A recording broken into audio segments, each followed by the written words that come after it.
be great if you could find the classes you want when you need them? Pasadena City College offers the classes that fit your busy schedule. Classes are only $46 a unit, and financial aid is available for those who qualify. Late spring classes begin May 13th, and summer classes start June 22nd. Go to pasadena.edu/enroll now for more information. Pasadena City College. Access success.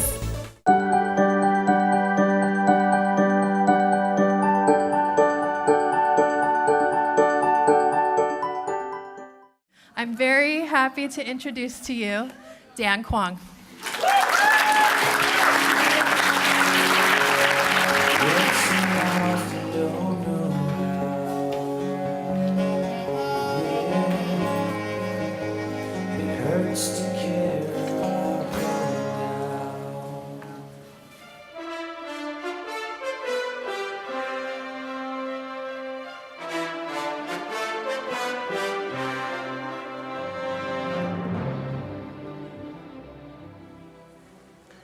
Hello, I'm Bill Onigiri. Coming up next on Channel 4 News Sports, Tracy Toobright reporting live from Queen of Angels Hospital Maternity Ward. Tracy?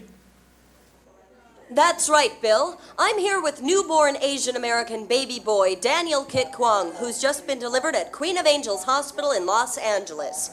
Daniel, welcome to the human race. Tell us, how was the delivery? Thanks, Tracy. Delivery went pretty smooth. Mom had an epidural, so I wasn't all drugged up when I came out. I've been working real hard preparing for this. I'm just really glad to be here. What about your position as the only son with 3 sisters? Any thoughts about the upcoming series with oppressive attitudes directed specifically towards males? Being the only son, I know I'm going to be expected to drive in a lot of sexism on my sisters. But, I'm confident I can get used to the special mistreatment and brutality reserved for us males. Dan, one last question. What about the insidious effects of racism in conjunction with the oppression of males? How do you anticipate handling that challenge? Tracy, it won't be easy. Probably get pretty confusing at times. Probably have to deal with some feelings of shame and humiliation about this exquisite Asian male body of mine. I'm really confident I can ultimately overcome any racist emasculation as an Asian man in this country and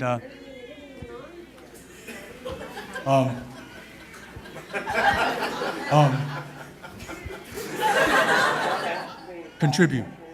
Well, Dan, congratulations on your postpartum debut. Good luck to you, and I hope we'll be seeing a lot more of you in the coming lifetime. Thank you very much. This is Tracy Toobright reporting live from Queen of Angels Hospital in Los Angeles. Back to you, Bill. Thank you, Tracy. Sounds like a pretty weird baby. Well, that's all for Channel 4 News. Coming up next, more performance art. Stay tuned.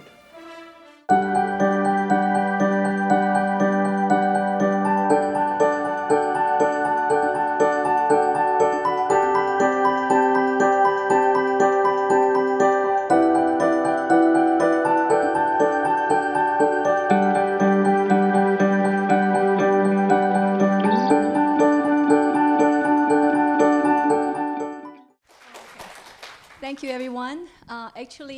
This is a for student by students event. What we hope is through this kind of presentation, students actually have their ownership of their math learning. It's not anymore like this is from the textbook, this is from my teacher. No, this is from you, your own discovery. And you connect math to your daily life. Everything that you see, everything that you feel, you touch, all has something to do with math. Am I correct? Yeah. Especially this. This is iPad mini. We are going to give this out as the, I think, the winner for the raffle tickets. Okay, you didn't come here to listen to me draw numbers. Again, we have another distinguished guest from Caltech. It's nice that we've had that relationship over the years. There's several relationships here. Caltech and Dr. Ho from Caltech, Applied Mathematics and Computational Mathematics, is here to tell us about how mathematics improves the quality of our life, which, just the air conditioning, the lights, and just about everything that we enjoy creature comfort-wise is mathematically based. But he's going to give you a lot more interesting things than that. He's a professor of applied mathematics and computational mathematics, the Charles Lee Powell professor. So, Dr. Ho, welcome.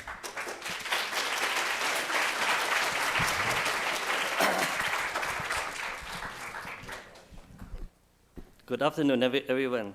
I'm very pleased to be here today to participate and celebrate the Pi Day with all of you. I'm very impressed the room is packed. I thought that if only very few people will show up, I would do it anyway. But there's several messages I would like to convey today. So first of all, for many of you, maybe you would think that the mathematics is hard, right? Maybe something that whenever I travel on the airplane somewhere, people ask me, what do you do? I say, I'm a professor in mathematics. Almost 90% of people say, oh, mathematics is a subject I hate. I'm not doing well, So I guess many of you may share the feeling. But today I want to tell you, actually, if you learn mathematics well, although there was a steep learning curve, but it will pay off very well. So if you are going to illustrate through many, many examples, that if you master mathematics to some level, you really have an edge over other people in your career, in your life. You can be rich and famous, and a lot of interesting things could happen because you know mathematics, okay? So let me start with this slide. So it is an old slide. It is a photograph from Los Angeles Times almost 15 years ago. I think it's very appropriate for this audience, right? Because it says, look at the title, mathematics equal to fear, right? For 2-year college. I think PCC is like a 2-year college. Why is this a fear? Because for many students, this subject it is a reminiscence that will block them from a career, an excellent career, maybe block them from a transfer because they're not getting good grade, because maybe they're not doing so well in some of the math course. So many people kind of dislike mathematics, right? So the teachers in mathematics division have to struggle to inspire them, like my wife, that she worked very hard day and night trying to find a good way, innovative way to inspire students, because a student, once you dislike a subject, you shut off your mind, say, I don't like it. Once you tell yourself, I don't like a subject, you refuse to learn it, right? So that is a vicious cycle. But today I want to tell you that it's not that bad. Actually, there's a lot of fun, a lot of good things could come out because of mathematics. So let's start with this page to follow up with the Los Angeles Times reporting. So many people will say, well, mathematics is hard, right? It's too abstract. I don't know why it is useful to have any connection to our daily life. So mathematician, as you see from this TV movie, like A Beautiful Mind, you think, well, mathematicians need to be too nerdy, right? Not a normal human being, right? So, well, they're smart, but I don't want to be one of them, right? So on the other hand, if you talk to engineers or to other scientists, because we have taught mathematics so well, so many of them, they know mathematics as well as a mathematician. So we do not monopolize the subject, right? So many people, especially at Caltech, we used to teach this huge class called ACM 95, Introduction to Mathematics, Method of Mathematics. Because we taught them so well, many undergraduate students hate it, and they think it's very tough. But after they've gone through it, they went to college, to Berkeley, to Stanford, to Princeton, they found that they're much better prepared than their peer.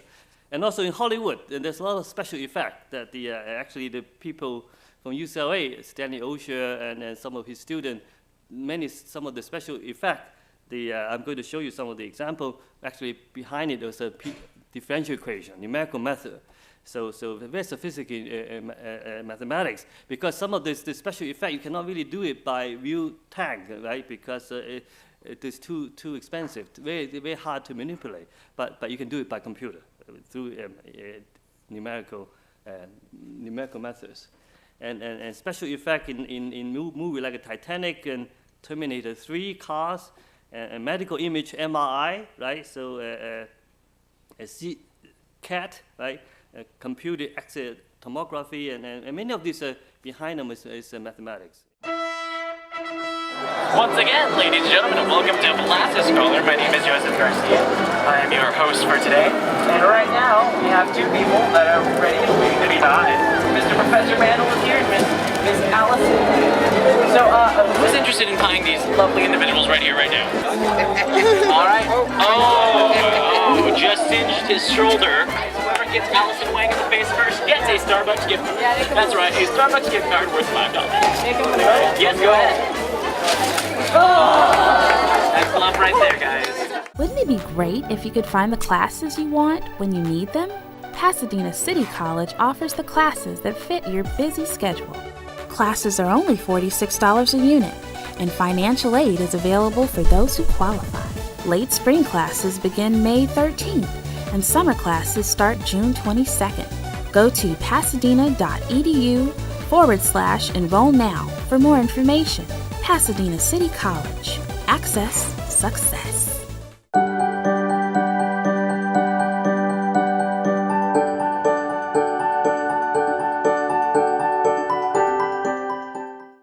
Hi, and we're back. I'm Juan Gutierrez, Director of Public Relations here at Pasadena City College, and it is an absolute pleasure to have Noelle Janice Norton here as our special guest. She is the author of Calmer, Easier, Happy Parenting.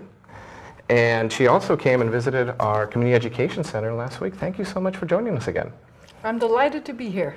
So we have folks from time to time come to campus, known locally, California, nationally, but not internationally. So tell me a little bit about why it was important to you or to accept our invitation to come to PCC. I want to spread the word about how parenting can be calmer, easier, and happier to any parent who wants to learn how. Excellent. Now tell me about the book. What got you to write this book? Well, over the years, I learned some really useful strategies, and I know from my work with parents that they love learning how to help children become more cooperative in particular. And by that, I mean, one of the main frustrations for parents is telling kids to do things and the kids don't do it the first time. And parents end up repeating and reminding, and it's very frustrating. So parents love it when they find out that there are strategies that will help children to listen and do what they're told the first time. Excellent. Now, let's talk a little bit about trends because, back in maybe the 50s or the 40s, there were, corporal punishment, so to speak, which my dad was very interested in. And as you got more progressive, there were timeouts and things like that. So what trends do you see now as far as parenting? Well, sadly, the trend that I see is that parents more and more are giving up their authority. And it's the child who's making the decisions. And the problem with that is that children don't have the experience and the maturity and the wisdom. It's the parents who have that. So do parents treat their children more like equals and friends rather than actually the relationship that it should be parent-child? I think there's a lot of that parents are worried that if they insist on certain behavior, that somehow that will traumatize the child. But actually, children appreciate it, and they behave better, and they feel better. So it's important to set up boundaries early on and kind of define that relationship, correct? Yes, exactly, and not allow children to negotiate. Now, say it's past the initial stages and the child becomes defiant. What are some tips that you have, or is there any way to turn, that relationship around?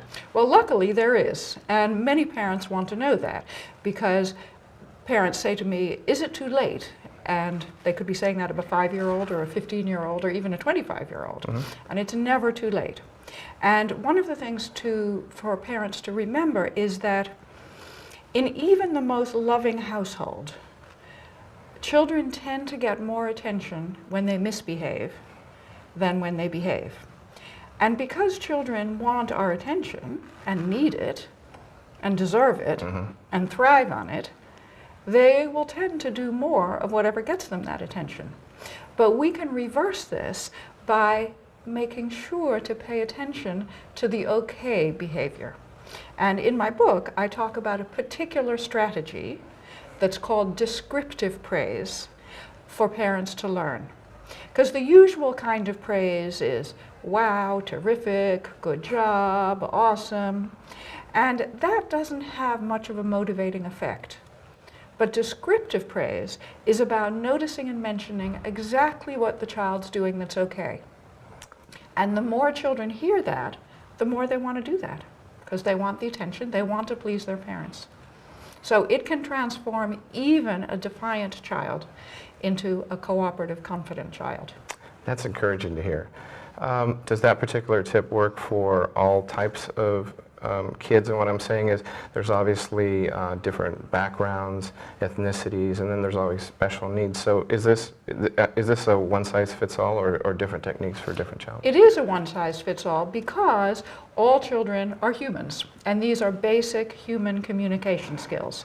So they work with children who have special needs, they work with all ages, with both genders, they work with children from all different kinds of backgrounds. Oh, excellent. Yeah. Now, let me ask you, how did you get into this? I mean, obviously, a lot of people are parents. A lot of people have techniques that work for them or may not work. And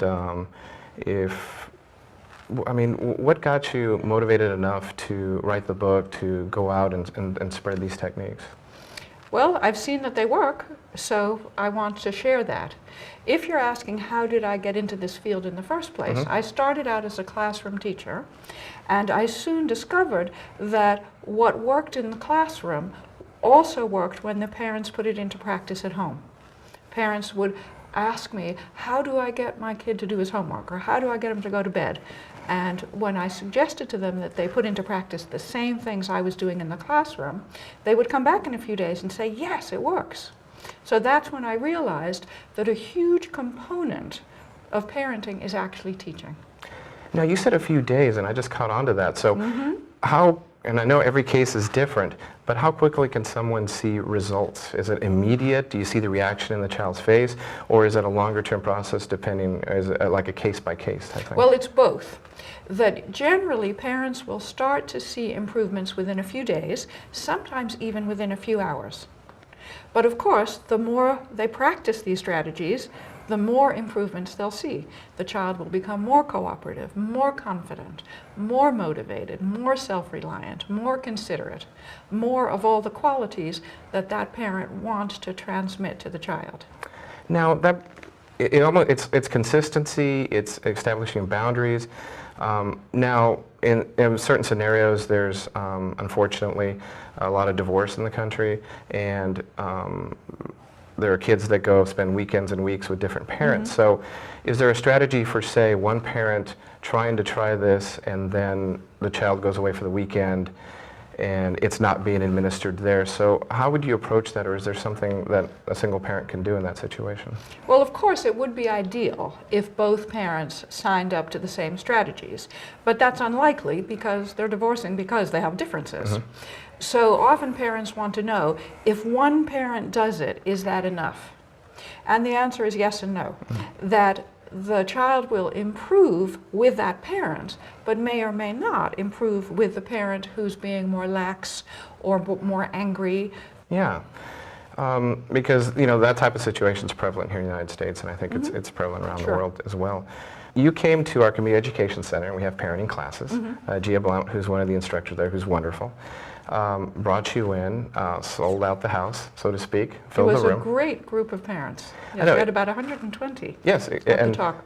And they were very interested, they were very talkative. What did you hear from the parents that were at that event? What were the questions that keep coming up to you? The main questions that keep coming up at PCC or anywhere are how to get kids to do what they're supposed to do, which falls into two categories. How to get kids to do what we tell them to do, and the first time and without making a fuss or arguing, but also how to get kids to remember the rules so that parents don't have to tell them every single time. Now, is there an aha moment with a child? Maybe they've been acting up, or maybe not, and a parent uses these strategies, and at some point, maybe it comes with maturity, maybe it's past being a teenager, maybe it's just a natural progression, but is there a moment where they realize, my parents have my interests at heart, that maybe I should listen to them a little more, or is that different from child to child? I don't think there's one moment. I think it's the children gradually can drift into good habits, or, unfortunately, they could gradually drift into bad habits, depending on the environment, depending on what parents do. Now, I know you're going back to England. But I'll be back. That's what I was going to ask you. When will you be back? In October. Okay. Yeah. Here in Southern California? Yeah. Jen, you want to plug anything? We'd love to let our viewers know where they can actually meet you in person and maybe sign up for either the book signings or lectures or things like that. Well, each time that I come, I stay for a whole month, and I do a variety of things. I do a lot of talks, some for the public, some for particular organizations or schools. I do courses, I do seminars, I do consultations, I do book signings. So what we suggest is that if anybody's interested in learning about all of that, that they visit our website and give us their email address, and then we'll keep them informed of everything. Excellent. So I can tell you what the email address, what the website is, if you like. That'd be great. Yeah, it's calmerparenting.com. Excellent. And just last thing, I'm sure people are watching this right now and they're going, I wish I could ask her this question. I'm just going to maybe throw one out there that a viewer might have is, my child doesn't want to do their homework. How should I approach this? To start by recognizing, as I said before, the children want the approval of their parents. And often they end up getting the negative attention because that's so much easier to get. So what I would advise a parent to do is start noticing all the things your child's doing right about homework.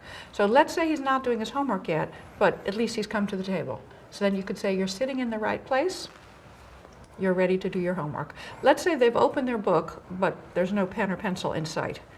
So instead of saying, for goodness sakes, you're not ready, instead of that, you would say, you've opened your book. You're getting ready to do your homework. And those seem like such tiny things. It seems as if it wouldn't make any difference. But children really are influenced by what we say. So we need to be careful what we say. And one of the most effective things to say is this descriptive praise that I talked about, where we describe what children are doing that's okay. Thank you so much for joining us. Our guest has been Noelle Janice Norton, and the book is Calmer, Easier, Happier Parenting. Thank you again. We hope to have you back soon. I would love to. We'll be right back.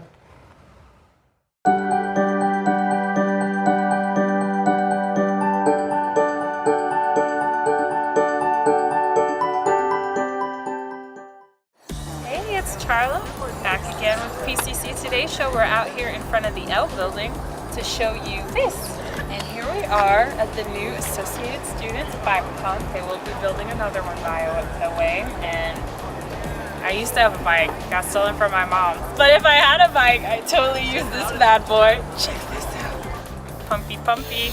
Hear that air. Oh, fresh. Touching my hand. We've got some tools here. I'm not really sure what they're for because I paid other people to fix my bike. Keeping it classy, y'all. But this is way cheaper, and if I still had my bike, I'd probably use that. Anyways, you put your bike up here, apparently. You lock it up. You do your duty. You take your bike off, and then you ride away. And we will be interviewing a Mr. Juan Diego Ashton from AS. He is the Vice President of Sustainability. He's the reason why this is here today. So hopefully we'll be getting an interview with him very soon and thanking him for this awesome project. We'll be back right after this.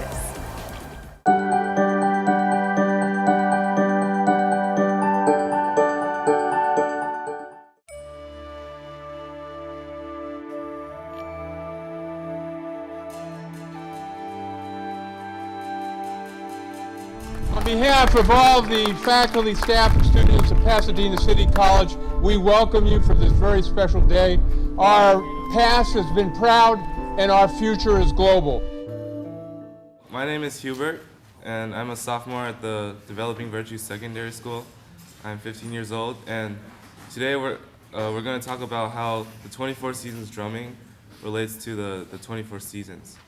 So in ancient China, the drum, the instrument, was used in many things.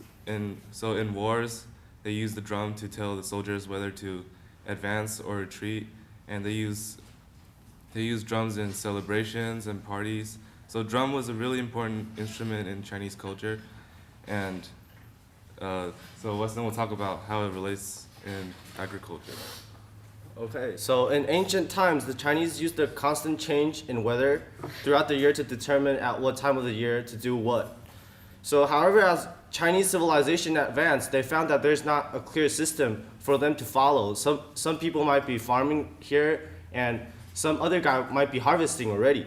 So they invented a system that maps out all these weather changes and make it much easier to predict the weather changes, which is the 24-season drum that they came up with. And later on, the 24 seasons became an essential part in Chinese agriculture because it gave instructions to the Chinese farmers at which time it's the best time to plant or to harvest or to celebrate.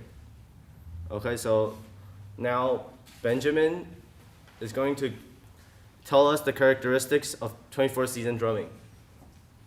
Well, as most of you already know, 24 seasons is based on the 24 seasons. I mean, the drumming itself is based on the 24 seasons and a lot of agricultural techniques. Well, in this particular drumming technique, we also implement a lot of martial arts techniques into it too.